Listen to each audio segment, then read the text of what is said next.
Kematian adalah terpisahnya ruh dari jasadnya, dan kematian akan menimpa kepada siapa saja. Allah berfirman, di mana saja kamu berada, kematian akan mendapatkan kamu, meskipun kamu di dalam benteng yang tinggi lagi kokoh. An-Nisa ayat 78. Sebelum mengalami kematian, ada beberapa keadaan yang dialami oleh manusia menjelang kematian. 1. Sakaratul maut. 2. Proses pencabutan nyawa, baik beriman ataupun orang yang tidak beriman. 3. Kematian itu sendiri. Berikut penjelasannya dan proses-prosesnya. 1. Sakaratul maut adalah kondisi setengah sadar bagi seseorang akibat rasa sakit yang dirasakan menjelang kematian. Sakaratul maut akan dialami oleh semua manusia, baik yang beriman maupun tidak. Adapun keras dan tidaknya sakaratul maut tidaklah menunjukkan apa-apa. Jika dihadapi dengan sabar, maka bisa menggugurkan dosa-dosa dan mengangkat derajatnya, karena Nabi juga mengalami sakaratul maut. Diriwayatkan dari Aisyah, berkata, sesungguhnya di hadapan Rasul ada bejana kecil berisi air. Beliau memasukkan kedua tangannya ke dalam air, lalu mengusapkannya ke wajah beliau. Seraya bersabda, tidak ada Tuhan yang berhak disembah kecuali Allah.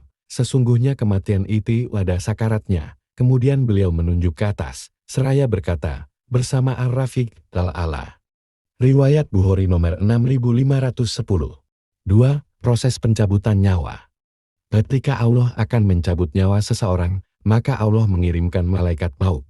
Allah berfirman, katakanlah, malaikat maut yang diserahi untuk mencabut nyawamu akan mematikanmu, kemudian hanya kepada Tuhanmu lah kamu akan dikembalikan. As-Sajdah ayat 11. Hingga bila datang kepada mereka utusan-utusan kami, yaitu malaikat untuk mengambil nyawamu. Surat Al-A'raf ayat 31.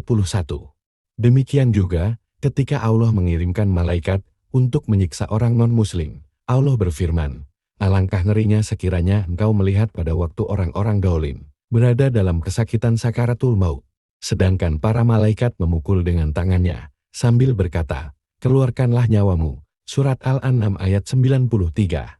Demikian malaikat yang mencabut nyawa dengan keras. Surat An-Nazi'at ayat 1. Adapun orang beriman maka nyawanya dicabut dengan penuh kelembutan. Allah berfirman, demi malaikat yang mencabut nyawa dengan lemah lembut. Surat An-Nazi'at ayat 2. Dikatakan kepada ruh orang yang beriman, hai jiwa yang tenang, kembalilah kepada Tuhanmu dengan hati yang puas lagi diridhoinya. Surat Al-Fajr ayat 27-28. 3. Kematian. Allah berfirman, katakanlah, sesungguhnya kematian yang kamu lari daripadanya, maka sesungguhnya kematian itu akan menemuimu. Kemudian kamu akan dikembalikan kepada Allah yang mengetahui yang gaib dan yang nyata. Lalu dia beritakan kepadamu apa yang telah kamu kerjakan. Di surat Al-Jum'ah ayat 8. Alam kubur. Alam kubur adalah alam perjalanan manusia setelah alam dunia. Alam kubur adalah permulaan alam akhirat. Alam kubur adalah nikmat bagi yang sukses dan alam penderitaan bagi yang tidak sukses. Setelah kaum muslimin bisa menjawab semua pertanyaan malaikat, kemudian terdengarlah suara menyeru. Benarlah apa yang dikatakan hambaku ini, hamparkanlah permadani untuknya di surga, bukakan baginya pintu-pintu surga, dan berikan kepadanya pakaian surga. Maka sampailah kepadanya dari angin surga dan wanginya surga. Lalu datanglah amal perbuatan yang baik kepadanya dalam bentuk seorang laki-laki yang rupawan, berpakaian indah, beraroma wangi untuk menemani. Dengan penuh keheranan mayat itu bertanya, siapa engkau? Wajahmu adalah wajah yang membawa kebaikan? Lelaki itu berkata, aku adalah amal baikmu. Kemudian Rasul menceritakan tentang mayitnya orang munafik, setelah didatangi dua malaikat dan mereka tidak bisa menjawab, sebagaimana Rasul bersabda, aku tidak tahu, aku mendengar manusia mengatakan sesuatu dan aku pun mengikutinya. Lalu orang itu dipukulnya dengan palu besi, sehingga ia berteriak-teriak yang suaranya terdengar oleh makhluk yang berada di sekelilingnya selain jin dan manusia. Kemudian datanglah penyeru dari langit. Orang itu telah dusta, hamparkan untuknya permadani dari neraka, dan bukakanlah pintu menuju ke neraka, sehingga ia bisa merasakan hawa panasnya. Disempitkan kuburannya hingga tulang-tulang rusuknya berantakan. Kemudian datanglah seorang laki-laki yang berwajah buruk, berpakaian buruk, berbau busuk berkata, Bergembiralah dengan hal-hal yang membuatmu bersedia, ini adalah harimu yang sebelumnya telah dijanjikan untukmu. Orang itu berkata, siapakah engkau yang berwajah buruk ini? Lelaki itu berkata, aku adalah amalanmu yang buruk. Orang itu berkata, wahai Tuhanku, janganlah engkau tegakkan hari kiamat. Riwayat Ahmad nomor 18543. Rasul juga mengabarkan tentang orang-orang yang tidak bertemu dengan malaikat munkar nangkir atau tidak ditanya atau terbebas dari fitnah kubur. Di antaranya, satu orang yang meninggal pada hari Jumat atau di malam Jumat. Rasul bersabda, tidaklah seorang muslim meninggal pada hari Jumat atau malam Jumat, melainkan Allah akan menjaganya dari fitnah atau siksa kubur. Dua orang yang meninggal dalam keadaan menjaga di daerah perbatasan. Rasul bersabda, berjaga-jaga sehari semalam di perbatasan lebih baik daripada puasa dan salat malamnya selama 1 bulan. Seandainya ia meninggal, maka pahala amalnya yang telah ia perbuat akan terus mengalir, dan akan diberikan rezeki baginya, dan ia terjaga dari malaikat yang mengujinya, yaitu munkar nakir. 3. Orang mati syahid. Dalam sebuah hadits, Rasul pernah ditanya, ya Rasul, mengapa orang-orang yang beriman diuji di dalam kuburan mereka, kecuali orang-orang yang syahid? Rasul menjawab, cukuplah kilatan pedang di atas kepalanya sebagai ujian. Azab kubur adalah siksaan yang terjadi di kehidupan alam barzakh, sebagaimana balasan perbuatan buruk yang dilakukan di alam dunia ini. Namun demikian masih banyak manusia yang tidak percaya dengan azab kubur, meskipun Allah Ta'ala telah mengabarkan di dalam Al-Quran dan hadits-hadits Nabi. Berikut adalah ulasan dalil-dalil tentang azab kubur, baik dari Al-Quran dan hadits Nabi. 1. Allah berfirman, dan sesungguhnya pada esok harinya mereka ditimpa azab yang kekal. Surat Al-Qamar ayat 38. Ayat ini berkaitan dengan kaum Sodom, yang mana Allah mengazab mereka dengan azab yang pedih. 2. Surat At-Taubah ayat 101, Allah berfirman, nanti mereka akan kami siksa 2 kali, kemudian mereka akan dikembalikan kepada azab yang besar. Di antara tafsir ulama menjelaskan tentang maksud dari 2 kali adalah 2 kali azab dunia dan azab kubur. Lihat tafsir Al-Qurtubi. 3. Surat Taubah ayat 124. Dan barang siapa berpaling peringatanku, maka sesungguhnya baginya kehidupan yang sempit, dan kami akan menghimpunnya pada hari kiamat dalam keadaan buta. Sebagian ulama salaf menafsirkan kehidupan yang sempit adalah kehidupan di alam barzakh. 4. Surat Ghafir ayat 46. Kepada mereka ditampakkan neraka pagi dan petang, dan pada hari terjadinya kiamat dikatakan pada mereka, masukkanlah Fir'aun dan kaumnya ke dalam azab yang sangat keras. Pada ayat ini menjelaskan bahwasanya di akhirat ada 2 azab, yaitu azab kubur dan azab neraka. Adapun azab neraka, maka Fir'aun dan pengikutnya akan diazab dengan azab yang keras. 5. Surat Al-An'am ayat 93. Sedangkan para malaikat memukul dengan tangannya, sambil berkata, keluarkanlah nyawamu, di hari ini, kamu dibalas dengan siksa yang sangat menghinakan, karena kamu selalu mengatakan terhadap Allah perkataan yang tidak benar. Lafal hari ini menunjukkan bahwa azab yang dimaksud bukanlah di neraka, sebab disebutkan pada ayat di atas bahwa begitu Allah mencabut nyawa mereka, Allah langsung mengazab mereka pada hari itu juga. Maka yang dimaksud adalah alam barzakh, bukan neraka. 6. Dari sahabat Abu Hurairah bahwa Nabi bersabda, jika salah seorang dari kalian selesai tasyahud akhir, maka hendaknya dia berlindung dari 4 perkara, dari azab neraka, dari azab kubur, dari fitnah kehidupan dan kematian, dan dari keburukan Dajjal. 7.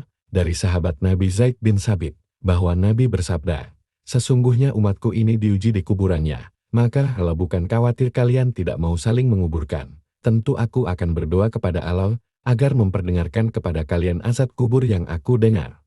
8. Dari sahabat Ibnu Abbas, beliau berkata, Rasul melewati 2 kuburan, lalu beliau bersabda, ketahuilah bahwasanya kedua orang ini sedang diazab, dan keduanya tidak diazab karena perkara yang besar. Adapun salah satunya berjalan di sana kemari untuk namimah, adapun yang keduanya ia tidak bersih ketika buang air kecil. Orang-orang yang mati karena dimakan oleh binatang buas atau karena terbakar jasadnya, mereka hilang sehingga tidak dikubur. Apa juga kena azab kubur dengan jasadnya? Begini penjelasan para ulama. pendapat yang paling benar dalam permasalahan tersebut adalah azab kubur itu mengenai ruh dan jasad. Berikut dalil-dalilnya. Nabi bersabda, maka ruh akan dikembalikan kepada jasadnya. Riwayat Ahmad nomor 18.534. Selain itu, Nabi bersabda, seorang hamba jika diletakkan di kuburan, lalu pelayat meninggalkan dan telah pergi kawan-kawannya, bahkan sampai ia mendengar suara sandal mereka meninggalkan, maka datanglah 2 malaikat lalu mendudukkannya. Riwayat Bukhari nomor 1338. Sabda Nabi, mendudukkannya sangat jelas berkaitan dengan jasad. Namun sebagaimana dalil yang menunjukkan bahwa terkadang ruh merasakan nikmat secara sendirian tanpa jasad. Nabi bersabda, ruh seorang muslim akan terbang lalu bertengger di pohon surga, sampai Allah mengembalikannya ke jasadnya pada hari dibangkitkan. Riwayat Ahmad nomor 15.780. Nabi juga bersabda tentang ruh para syuhada. Ruh mereka berada di dalam rongga burung hijau yang mempunyai banyak pelita yang bergantung di aras. Ia dapat keluar masuk surga sesuka hati, kemudian beristirahat lagi di pelita-pelita itu. Riwayat Muslim nomor 1887. Bagi kaum muslimin, ada dalil-dalil menunjukkan bahwa azab kubur bisa sampai hari kiamat dan bisa berhenti. Rasul bersabda, dia diperlakukan seperti itu hingga hari kiamat. Riwayat Bukhari nomor 1386. Rasul juga bersabda, ketika seorang lelaki berjalan dengan menggunakan jubah yang ia kenakan dan berjalan dengan rasa takjub, ia menjadikan rambutnya terurai, lalu ia ditelan oleh bumi, dan ia akan tetap diguncang-guncang di dalam perut bumi hingga datang hari kiamat. Riwayat Bukhari nomor 5789. Adapun kaum muslimin pada umumnya menunjukkan bahwa azab kubur bisa berhenti. Berhentinya azab kubur untuk kaum muslimin ini dikarenakan beberapa sebab, di antaranya adalah karena amal jariah yang ia miliki, atau karena doa dari yang masih hidup untuk dirinya, atau karena sedekah, atau haji orang lain yang mengatasnamakan dirinya, atau karena murni rahmat Allah. Di antara dalilnya adalah hadits Ibnu Abbas. Beliau berkata, Rasul melewati 2 kuburan, lalu beliau berkata, ketahuilah bahwasanya kedua orang ini lagi diazab, dan keduanya tidak diazab karena perkara yang besar. Adapun salah satunya berjalan ke sana kemari untuk namimah, adapun yang kedua ia tidak bersih ketika buang air kecil. Lalu beliau mengambil pelepah kurma, lalu beliau membelahnya menjadi 2. Lalu masing-masing beliau tancapkan kedua kuburan tersebut. Mereka bertanya, ya Rasul, mengapa Anda melakukan hal ini? Beliau bersabda, semoga Allah meringankan azab mereka berdua selama pelepah kurma ini belum kering. Hadits ini menunjukkan bahwa 2 orang yang masih hidup untuk si mayit mempengaruhi kondisinya di alam barzah. Azab kubur adalah siksaan, penderitaan, ketakutan yang terjadi di alam kubur. Secara umum sebab terjadinya azab kubur itu adalah karena perbuatan dosa yang dilakukan semasa hidup di dunia.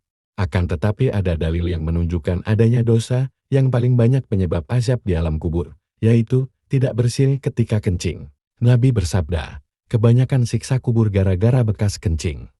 Riwayat Ahmad nomor 8331. Di antara dosa yang menyebabkan seseorang mendapatkan siksa kubur juga adalah namimah atau adu domba. Dalam sebuah hadits, Rasul melewati 2 buah kuburan, lalu beliau bersabda, sesungguhnya kedua sedang disiksa, mereka disiksa bukan karena perkara besar dalam pandangan keduanya. Salah satu dari 2 orang ini, semasa hidupnya tidak menjaga diri dari kencing, sedangkan yang satunya lagi, dia keliling, menebar namimah. 3. Melakukan amal-amal perbuatan tertentu yang dapat menyelamatkan dari fitnah kubur atau pertanyaan malaikat, sebab seseorang yang selamat dari pertanyaan malaikat tentunya selamat dari azab kubur. Seperti mati syahid dan meninggal di malam atau di hari Jumat. Sebagaimana Rasul bersabda, bagi yang mati syahid di sisi Allah, mendapatkan 6 keutamaan, di antaranya dan dilindungi dari azab kubur. Riwayat At-Tirmidzi nomor tahun 1663. 4. Melakukan amal-amal perbuatan tertentu yang dapat menyelamatkan dari azab kubur, di antaranya meninggal karena sakit perut. Sebagaimana Rasul bersabda, barang siapa yang meninggal karena perutnya, maka ia tidak akan diazab di kuburannya. Riwayat At-Tirmidzi nomor 1604. Wallahu alam. Semoga amal ibadah kita semua diterima di sisi Allah Ta'ala dan dijauhkan dari asap kubur. Amin ya Robbal Alamin.